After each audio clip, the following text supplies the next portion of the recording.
माठातलं पाणी पिताय, पण जर तुम्हाला हे प्रॉब्लेम्स असतील तर हेच माठातलं पाणी आरोग्यासाठी त्रासदायक ठरू शकतं. कोणते हे प्रॉब्लेम्स आहेत? रील पहा. नंबर 1, तीव्र कफ किंवा सर्दी खोकला असलेली व्यक्ती ज्यांना वारंवार सायनस, तीव्र सर्दी किंवा जुनाट खोकल्याचा त्रास आहे, अशांनी माठातलं पाणी पिणं टाळलं पाहिजे किंवा ते रूम टेम्परेचरला आल्यावर प्यायला पाहिजे. थंडगार पाणी पिऊ नये, त्यामुळे कफ वाढू शकतो.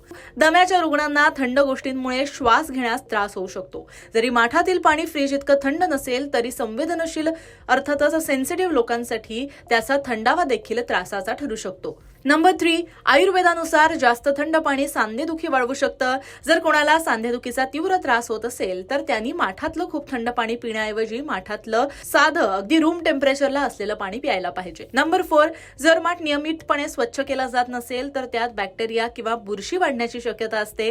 ज्यांची रोगप्रतिकारक शक्ती कमी आहे किंवा जी व्यक्ती नुकतीच आजारातून उठलेली आहे किंवा लहान अगदी मुलं असतील तर त्यांना अस्वच्छ माठाचा त्रास होऊन पोटाचे विकार होऊ शकतात. नंबर 5, पचनशक्ती कमकुवत नसणाऱ्यांनी खूप थंड पाणी पिणं हे टाळलं पाहिजे. विशेषतः रात्री ही गोष्ट टाळली पाहिजे. जरी हे माठातलं पाणी हेल्दी असेल तरी सुद्धा ते प्यायल्यानं जठराग्नी मंदावू शकते, कारण ते अति थंड पाणी तुम्ही रात्रीच्या वेळेस पिता म्हणून. मात्र हेच माठातील पाणी जेव्हा रूम टेम्परेचरला येतं तेव्हा जर तुम्ही प्यायला तर ते पचनासाठी उत्तम मानलं जातं. तर या ज्या सगळ्या कंडिशन सांगितलेल्या आहेत ते माठाचं पाणी पिऊ नका असं म्हणत नाही, तर ज्या प्रकारच्या अशा प्रकारच्या व्याधी ज्यांना आहेत त्यांनी माठातलं पाणी हे थंडगार न पिता किंवा अति थंड न पिता रूम टेम्परेचरला असल्यावर प्यावं, जेणेकरून पोषण मूल्य सुद्धा माठातल्या मातीचे तुम्हाला मिळतील आणि तुम्हाला इतर कुठले त्रासही होणार नाही. आता ही माहिती तुम्हाला कशी वाटली आम्हाला नक्की सांगा.